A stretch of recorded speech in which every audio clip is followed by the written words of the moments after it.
Education in India is a business. As an Indian, are you really satisfied about the Indian education system? Have you ever thought why there is less number of inventions in India as compared to the ones in the West? Is our education system really encouraging entrepreneurship or just allowing us to work under someone? We've been debating about this for several years. Are solutions available in place? Are we taking the right steps towards that direction? Through this video, we're going to be doing two things. One is to understand what are the fundamental problems in this education system. Number two is taking an oath from today that we are going to be the game changers. We have waited enough and enough for the education system to change, but the people behind that haven't really taken a step forward. Hi and hello. Welcome to Amaze Profit TV. We all keep talking about India as a great country, has a great future. But do you think our Indian education system provides that opportunity? Does it really provide the foundation to create a lot of inventors or discoverers? Do you know, 1 out of 10 inventions only happen through Indians. And those Indians sit somewhere in the US, Australia, or United Kingdom, or any Western countries. Why is that so? Does our education system really encourage inventions to happen? Do we have the courage to come up with new discoveries and be able to be recognized? There are a few instances, yes. But India being the second highly populated country should do a lot better. The recent statistics say that average age of people in India is 27 to 28. Don't you think this is the time period India has to focus on building a great future? How is that really possible? Is it just about saying that in words? Is it just about boasting India is a great country? I, as an Indian, always worried about our education system. Our education system always talks about becoming a doctor or an engineer, meaning you learn things from the textbook and present them in the examinations to be able to secure a certificate and then a job later. Today, we're going to be talking about fundamental problems that needs to be addressed from today. There are a lot of debates about it. People would have covered this before. But interestingly today, we're going to get into nuances of what these problems are and how these problems can actually be tested with simple solutions. It all starts from you, me, and anyone. Number one, teachers or professors are just holding certificates. How do I say they just hold certificates? A lot of teachers today hold, say, a BSc or a PhD degree, but they don't really have strong knowledge in subjects that they will actually be teaching to the students. Don't you think a teacher should have a lot of expertise to be able to teach the students so that the student has a lot of confidence in the knowledge the teacher carries? And that's how the teacher can bring in a lot of innovative ways of explaining the subject so that it remains in their hearts and minds for life. Unless someone has breadth and depth of knowledge in a subject, he or she won't be able to explain how this can be applied in real life. And I can give you an example. These days, engineering colleges ask for a PhD degree. And do you know, a lot of lecturers today apply for PhD just for the sake of securing their jobs. And imagine, while doing your PhD, you are still in a job as a lecturer or a professor. Do you really think this criteria is doing any good for the profession? Not really. This is just a namesake qualification that lecturers or professors try to have to be able to save their jobs. So here, teachers or professors should not just hold certificates. It should be mandated that they should have limited years of experience to be able to work for a college or a school. That's how fundamentally you can start building a great future in the education system.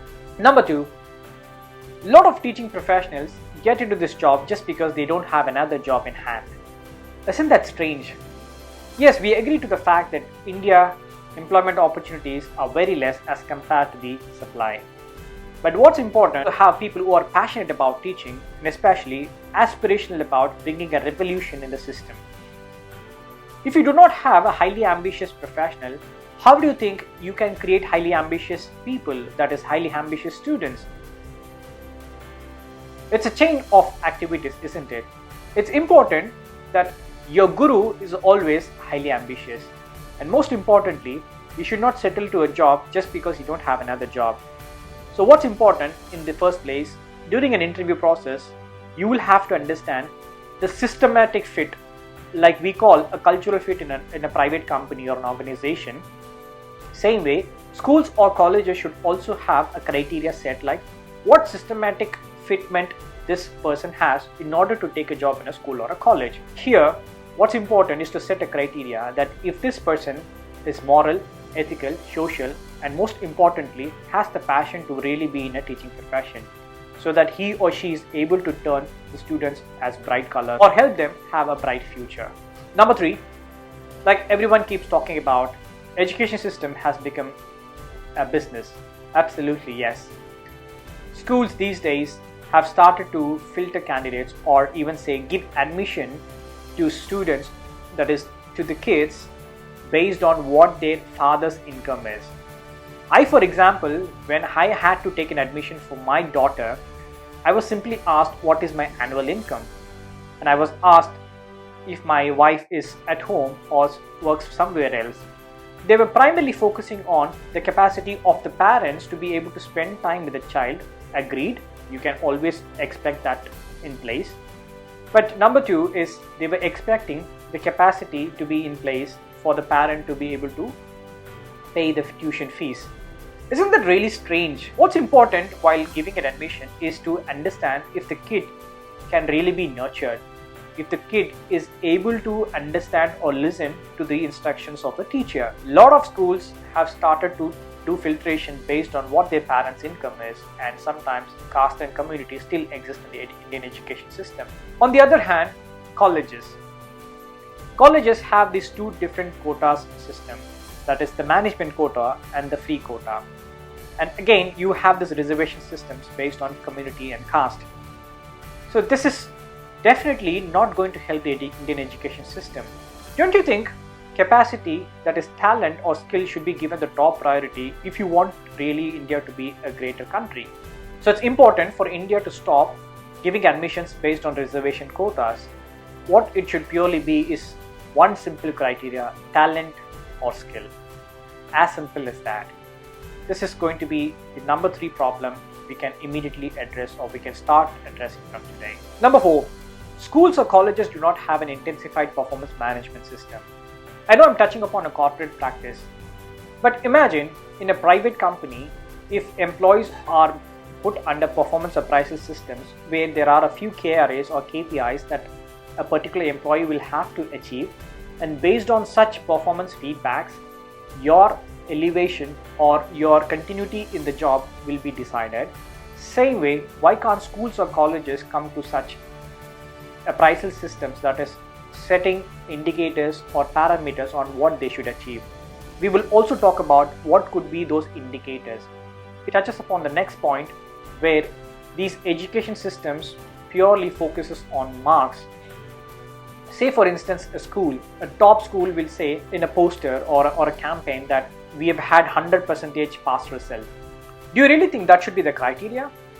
If it is marks that matters to a school's reputation, we are definitely a flawed education system. Marks isn't going to define what person's talent is.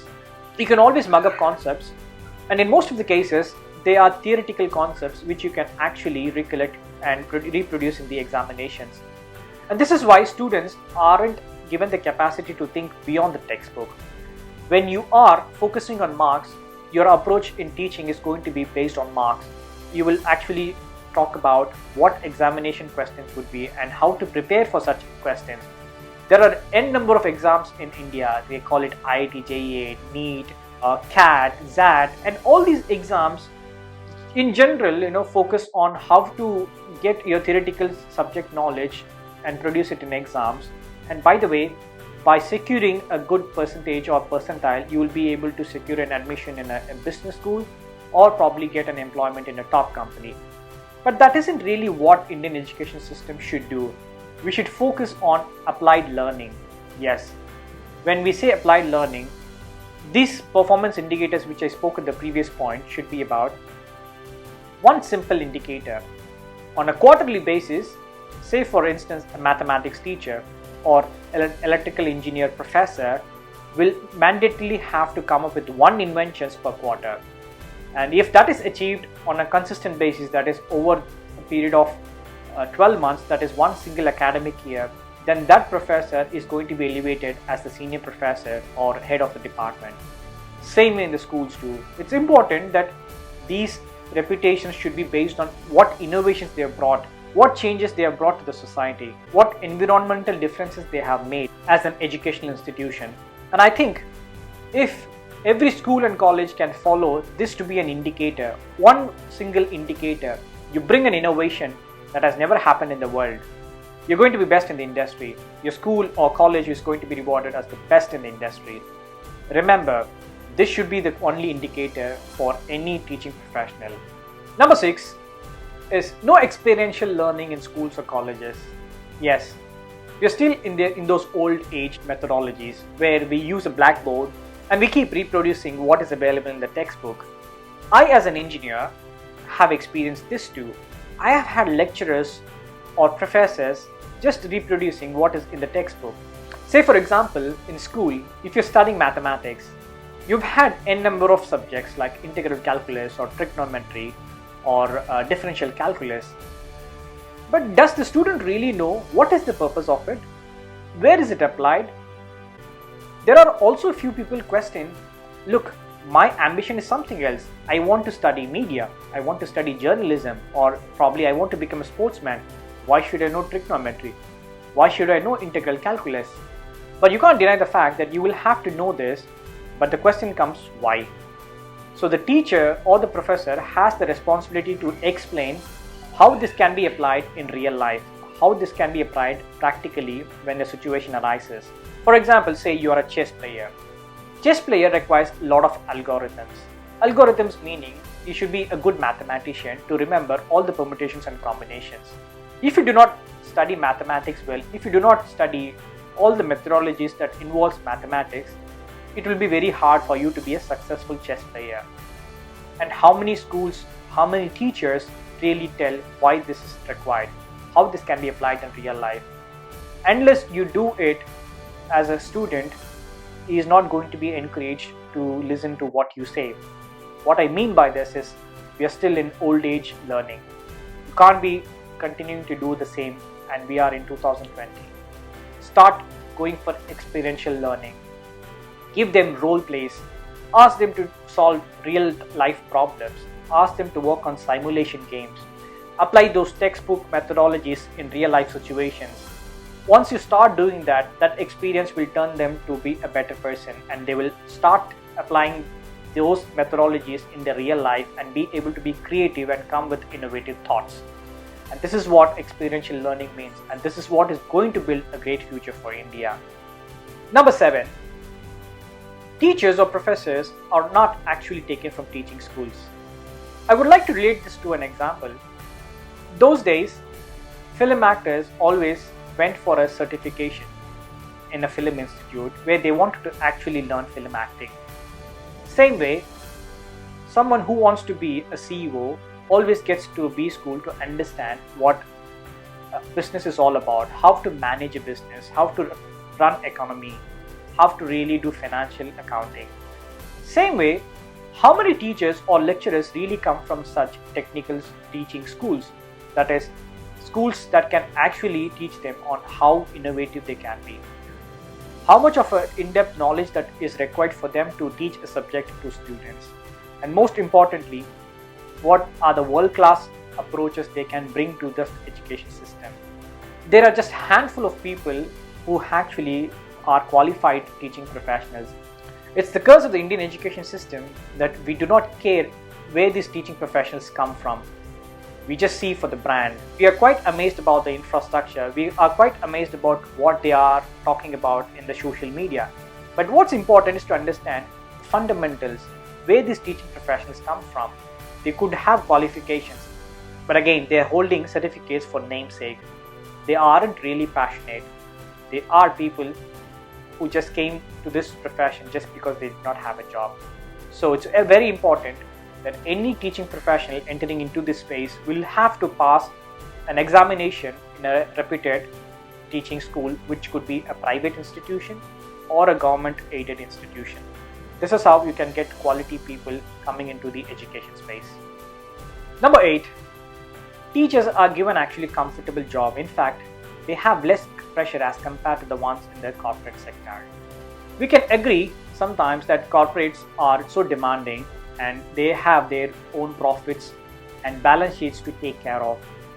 But don't you think teachers should actually be under pressure?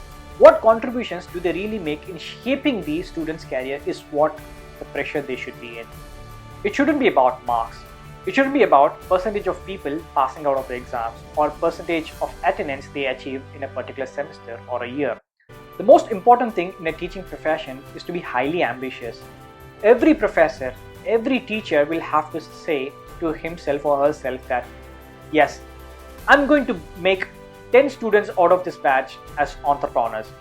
I'm going to make 10 guys become a sports person. This is how they should actually feel the pressure. This is how schools or college administrations will have to force them to work on. And that's how you can actually bring better output from the Indian education system. And the next thing is about the package. We spoke about comfortable jobs, but at the same time, I will also have to appreciate the fact that there are few teaching professionals who are excellently qualified, have great passion and flair for teaching, and they in fact are instrumental players in creating a lot of great personalities. And I have one too in my college or school days too. So I always respect them. But the fact of the matter is that they were very low paid in spite of the speciality they actually held. And they have made me what I am today. It is because they brought a lot of creativity in me, and that couple of people who I always remember in my entire life have actually changed the way I think about my life. But the sad part is, yes, their incomes were very, very low. Don't you think, again, there should be a grade? Not in terms of the experience, not in terms of the qualification. It should be in terms of what students like about a teacher. Like we talk about surveys being run in corporates or sometimes government institutions. Same way, even students can also be asked for a survey, a satisfaction survey. Do you really like a lecturer or a professor, the way of their teaching or the way they behave with you or the attitude they show towards you? And most importantly, are they really influencing your life in a good direction? This is how you should actually encourage someone to be highly ambitious and most importantly, create the better future for our country. The last fundamental problem is the syllabus change. It is similar to what Microsoft does. Microsoft introduced a product called Windows, and Windows have had several versions over a period of time, and they've been releasing for every couple of years at least to be able to update to what the customer requirements are. Same way, the syllabus will also have to be updated for every year or at least a couple of years so that it is abreast with the latest technologies and trends. Don't you think there is a mismatch? Don't you think we will have to fundamentally work on what is the real ask? How you can bring creators? How you can create discoverers? That's the way you should actually create syllabus, and that syllabus should be aligned with what is going to be the ask in the future, say in 2030 or 2040. That's the most important problem we will have to start addressing from today. Syllabus is the key. Keep updating every couple of years. Have the best in the business. Take world-class educational counselors to your committee and ask their help to be able to update your syllabus every couple of years. Now we have spoken about these 10 fundamental problems and also smaller solutions to start with from today. We've been talking about this, but there is no actions. Don't you think it starts from me, where we can actually make this change happen? We will have to enforce the schools, the colleges, overall the education institutions to come with such innovative practices. And if we want India to be a better country, if you want India to have a great future, if you really want our youth to become inventors or discoverers, it's very important that we take this approach today. If we don't take this approach today, we are going to see our kids working under someone. And with one small story that happened during the World War times, I'm going to end this video. Do you know this education system was actually defined in a way that you don't ask questions to others? Yes, the Industrial Revolution era. Industrial Revolution era asked for workers who could work in manufacturing units or production units where you work as a machine.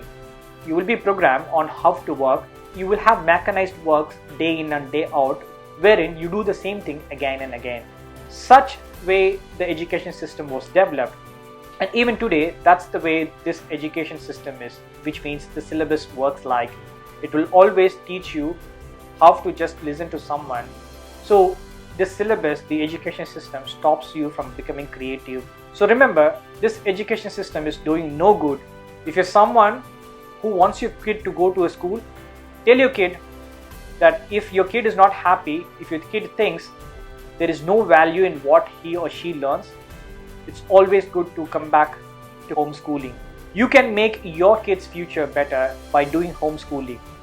So start thinking from today, post things on people and tell them this is what your expectations are. As an Indian, you have the right to question the education system. And by this video, this is a final warning given to the people who are behind this education system. If you do not change from today, we will change it from today. Thanks for watching. See you again.